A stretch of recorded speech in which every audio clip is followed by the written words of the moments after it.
بسم الله الحمد لله الصلاة والسلام على رسول الله صلى الله عليه وسلم. أما بعد السلام عليكم ورحمة الله وبركاته. Egaa barnoonni keenya kan har'aadha. Egaa biyyattii takka guyyaan jalqaba torbaan isiidha eenyudha jedha. Akkamitti beekuu dandeenya? Tokko, akkasuma ammallee yeroo gabaabaatii fi yeroo dheeraa jechuun garaagarummaan maali?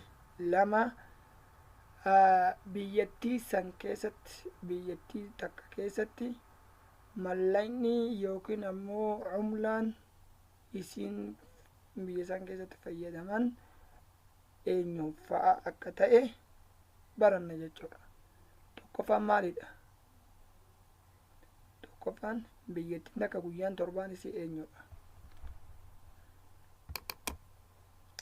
As dhufnaa.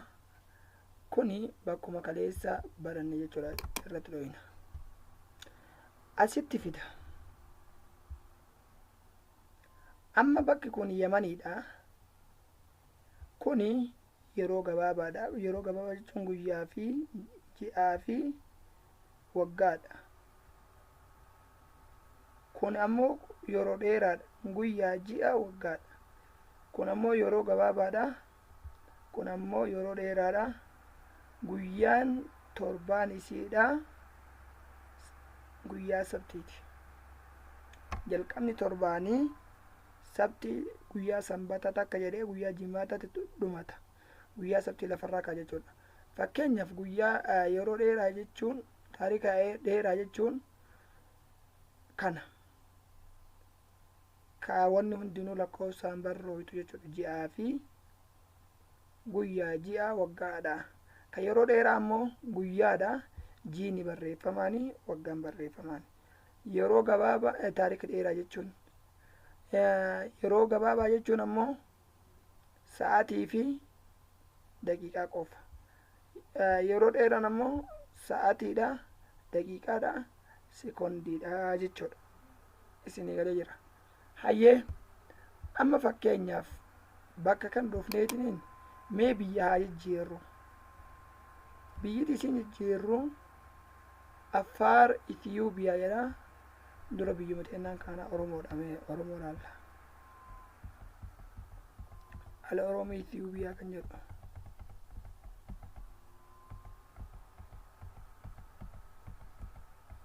Hin barbaannas kana keessa dhufneetti hin barbaanna. Ala Amaaraa Itoophiyaadha kuni. Nuti ammoo Oromoo barbaanna. Oromoo irraan jalqabne jechuudha. Al-Oromii.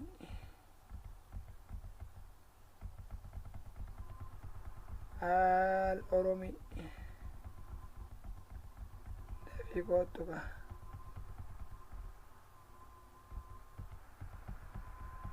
Dafii kootu.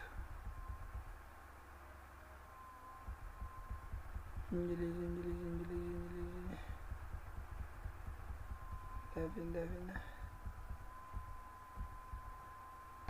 Al-Oromoo Itiyoophiyaa kunoo kana. Al-Oromoo Itiyoophiyaa kanatti amma bakka kana laala. Guyyaan jalqaba torbaaniidha. Maalidha? Dilbata jechuudha. Guyyaan har'aa Kamisa Adoolessa 21 bara 2022.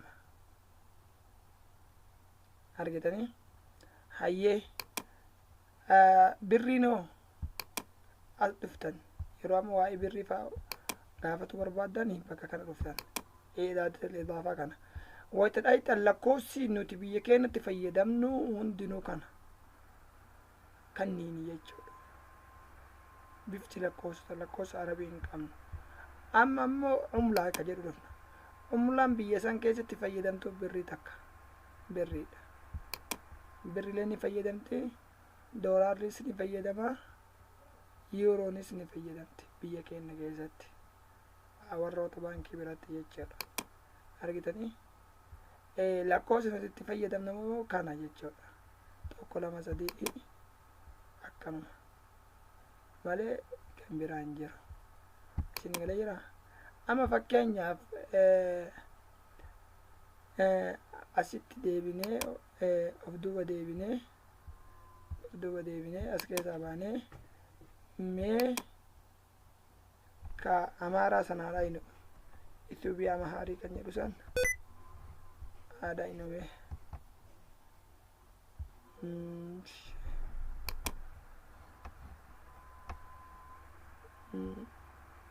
waan bakka itti barreessan hin qabaniif akkana ta'a.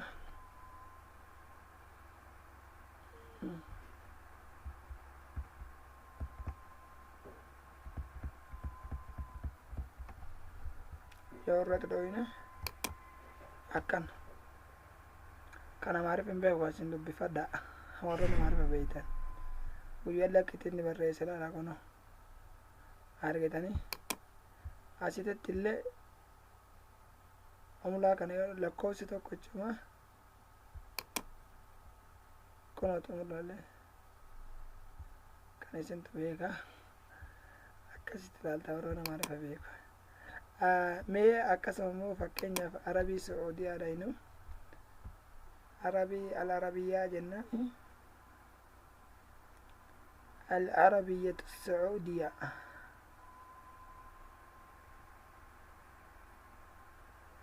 Burtuqaal hayyee dheerate akkam ayala baduka altaata kana deesifte arabiyya man al-arabiyatu wal mulkatu Saa'udiyaa guyyaan awwala isiidha sabtiidha ahad jechuu guyyaan torbaanii umlaan isii yoo maqaan isaa eenyudha riyaal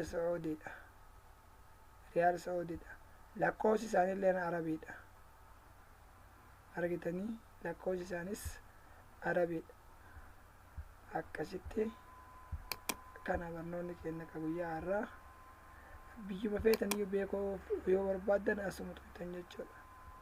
Fakkeenyaaf Masrii kana haa dhawinu Masrii yoo dhawine guyyaan jalqabni guyyaa torbaan isiidha maal sabtiidha. Umlaa isii maqaan isaa maalidha jiniyaa Misriidha. Biyya san keessatti birriin Itoophiyaallee ni fayyadamti jechuudha. Birri Itoophiyaallee ni fayyadamti jechuudha Masriin keessatti. Hayyee lakkoofsi isii arabiidha. Meeqaa asuma dhufneetiin Suudaanii haadha inu Suudaan laallamee